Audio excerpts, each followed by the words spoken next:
నమః సభాభ్యః సభాపతిభ్యశ్చ. ఈ శిబిరానికి వచ్చినటువంటి ప్రతి ఒక్కరికి కూడా నా నమస్కారములు. 10 రోజుల నుంచి ఇక్కడ మీరందరూ శిబిరంలో పాల్గొని ఎంతోమంది ఆచార్యులు విద్వాంసుల సన్నిధిలో ఉంటూ ఒక నిశ్చితమైన దినచర్యలో మీ యొక్క జీవితాన్ని గడుపుతూ ఎన్నో విషయాలను ఇక్కడ మీరు తెలుసుకున్నారు. ఈ క్రమంలోనే తెలుసుకున్న దాంట్లో మీరు వాటన్నిటిని ఏ రకంగా ఆచరించాలి, మీ జీవితాన్ని ఇంకా ఉన్నత స్థాయికి ఎలా తీసుకెళ్ళాలి, ఈశ్వరుడి యొక్క ధ్యానము, తపస్సు, జపము ఏ రకంగా చేయాలి, ఇవన్నీ విషయాలను తెలుసుకుంటూ వచ్చాను. ఇందాకే స్వామీజీ మహారాజ్ గారు మరియు ఆచార్య ఆశీష్ గారు మీకు ఎన్నో విషయాలను ఇంకా సారవంతంగా చెప్పారు. మనము ఎంతో జ్ఞానార్జనను ఇన్ని రోజులు పొందాము. ఆ జ్ఞానములో దానిని మనము జ్ఞానము అనేసి ఎప్పుడు అంటాము అన్నది ఒక్కసారి తెలుసుకుందాము. ఇన్ని రోజులు చదువుకున్నారు, చదువుకున్న తర్వాత దానిని ఇప్పుడు ఏం చేయాలి, ఇంకా మీరు మననము చేయాలి. మహర్షి చెప్తారు, 4 రకాలుగా మనము విద్యను నేర్చుకుంటేనే మనం నేర్చుకున్న విద్య మనకి సార్థకం అవుతుంది.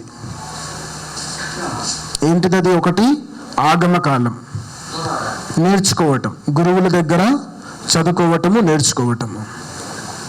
రెండవది స్వాధ్యాయ కాలము, చదువుకున్న దానిని ఏం చేయాలి, ఇప్పుడు మనము మననము, చింతనము చేస్తూ ఉండడము.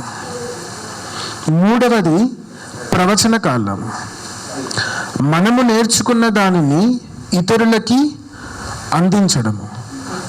మనము ఉపనయనము గురించి నేర్చుకునేటప్పుడు అందుకే ఉపనయనం మహత్వం కూడా తెలుసుకున్నాము. ఋషురుణము, దేవరుణము, పితృరుణము అనేసి. మనము చదువుకున్న దానిని ఇతరులకి నేర్పియడమే ఏమవుతుంది, ఋషిరుణం అవుతుంది. కాబట్టి నేర్చుకున్న దానిని మననము చేయకుండా కాదు, పూర్తిగా మననము చేసి దానిని అర్థము చేసుకుని ఇతరులకి మనము చెప్పడము. ఇప్పుడు అన్నిటికన్నా ముఖ్యమైనది ఏమిటి అంటే దానిని వ్యావహారికంగా తీసుకొని రావడం. దానిని ఏమంటాము, 4వది వ్యవహార కాలము. ఆగమ కాలము, స్వాధ్యాయ కాలము, ప్రవచన కాలము, 4వది వ్యవహార కాలం. వ్యవహార కాలము అంటే చదువుకున్న దానిని మన ఆచరణాత్మకంగా దాన్ని తీసుకొని రావటం. ఎప్పటి వరకైతే చదువుకున్నాము, చెప్తున్నాము, అంతవరకే మనము సీమితమైపోతాము. దాని యొక్క ఫలితము అన్నది ఎప్పుడూ కూడా మనకి జీవితంలో ఇంకా దక్కదు.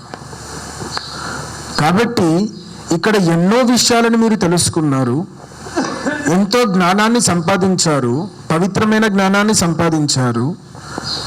ఖచ్చితంగా ప్రతి ఒక్క దానిని మనం ఆచరణాత్మకంగా వ్యావహారిక జీవితంలో తీసుకొని రాగలుగుతాము అంటే అది కొంచెం కఠినమే. కానీ దాంట్లో కొన్ని చిన్న చిన్న విషయాలు ఉంటాయి. ఆ చిన్న చిన్న విషయాలలోనే మనము మార్పు తీసుకొచ్చినప్పుడు ఆ చిన్న మార్పే మనలో సంస్కారముగా మారి ఆ సంస్కారము పెరుగుతూ ఉన్నప్పుడు మనలో పెద్ద పెద్ద మార్పులు కూడా మనము సరళంగా తీసుకొని రావడానికి కుదురుతుంది. ఆ చిన్న మార్పులు ఉదాహరణకి దినచర్యలో మార్పు. ఇక్కడ మీరు పొద్దున ప్రతిరోజు 4 గంటలకు లేచి మీ నిత్యకృత్యాలను పూర్తి చేసుకొని మీరు మీ యొక్క దైనందిన జీవితాన్ని ప్రారంభం చేసుకున్నారు. అదే రకంగా ఇంట్లలో కూడా మనము సూర్యోదయము కన్నా కొంచెం ముందే లేచి మన నిత్యకృత్యాలని పూర్తి చేసుకొని ఇక్కడ మీరు అగ్నిహోత్రం చేస్తూ ప్రతి ఒక్కరూ సంకల్పం తీసుకున్నారు. అగ్ని ఎంతటి పవిత్రమైనది అంటే ఎటువంటి వస్తువుని అగ్ని దగ్గరికి తీసుకొచ్చిన అగ్ని ఏం చేస్తుంది, తర్వాత పవిత్రము కూడా చేస్తుంది. బంగారాన్ని తీయాలి అన్న ఏం చేస్తారు, అగ్నిలో పెట్టి దాన్ని తప్పిస్తారు. నీళ్లు తాగాలి అన్న మనం ఏం చేస్తాము, నీళ్ళని మంచిగా చేసుకొని తాగాలి అంటే నీళ్ళని వేడి చేసుకొని దాన్ని చల్లార్చుకొని తాగుతాము. ఎందుకు, అది దాన్ని శుద్ధి చేస్తుంది. అదే ఒక రకంగా తపము. ఆ తపస్సుని మనము ఖచ్చితంగా ఆచరిస్తూ మనము ఆ అగ్ని సాక్షిగా మీరు తీసుకున్న ఒక సంకల్పము ఏంటది? ప్రతిరోజు ఖచ్చితంగా ఓంకారం చెప్తాము, సంధ్యావందన అగ్నిహోత్ర చేస్తాము, సత్యార్థ ప్రకాశాన్ని చదువుతాము, సత్యమే పలుకుతాము.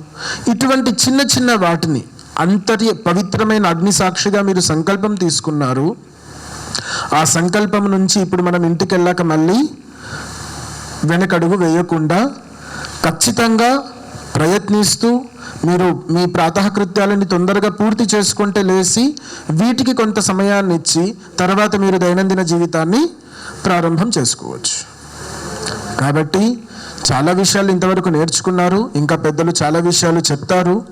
ఒకటి అభ్యాసపూర్వకంగా తపశ్చరణ పూర్వకంగా ఇక్కడ నేర్చుకున్న వాటిలో కొన్నిటిని మళ్ళొక్కసారి సంకల్పం తీసుకొని ఖచ్చితంగా మా జీవితంలో మేము వాటిని అమలుపరుచుకుంటాము అని అనుకొని దానిని ముందుకు తీసుకెళ్ళగలుగుతారని నమ్ముతున్నాము.